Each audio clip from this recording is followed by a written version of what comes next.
Happy days.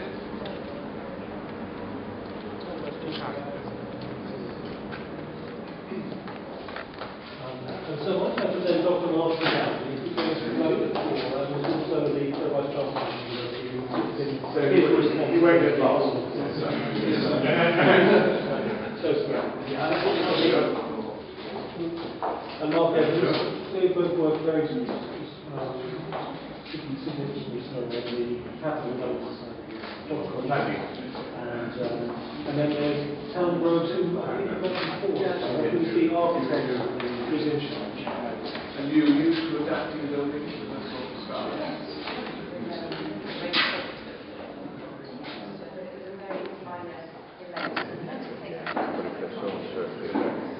There's a lost point.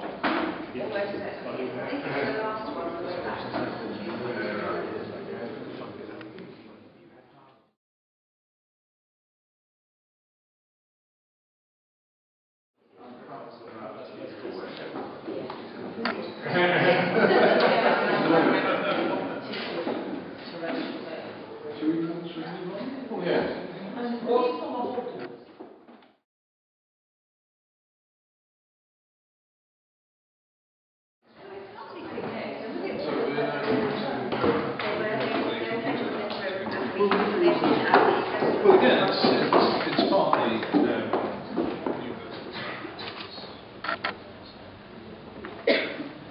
So this was a wall.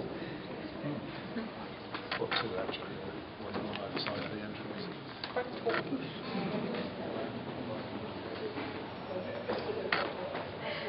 So anybody can just come in.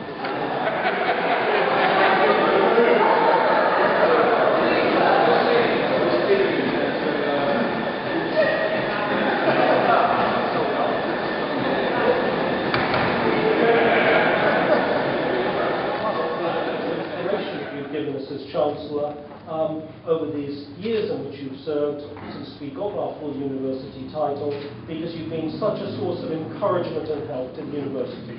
Chancellor, sir.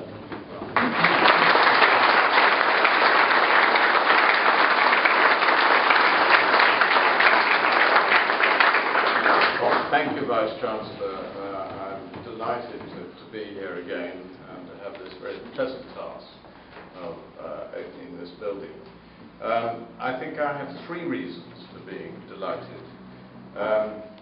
Firstly, because in this time when we have to be careful how we use our resources, it's wonderful to see a large building like this not being knocked down just because it's old and tatty, but being refurbished so that all these splendid structures don't just become hardcore, but remain to be reused positively by the university. And so that's reason one.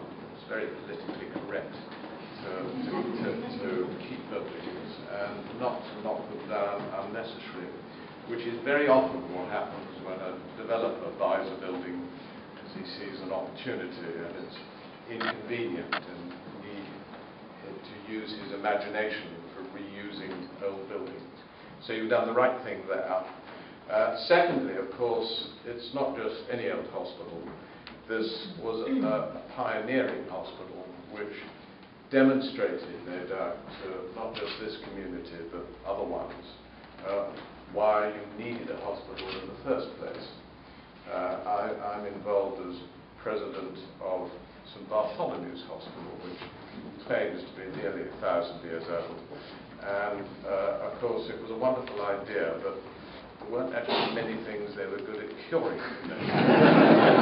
Perhaps a broken leg.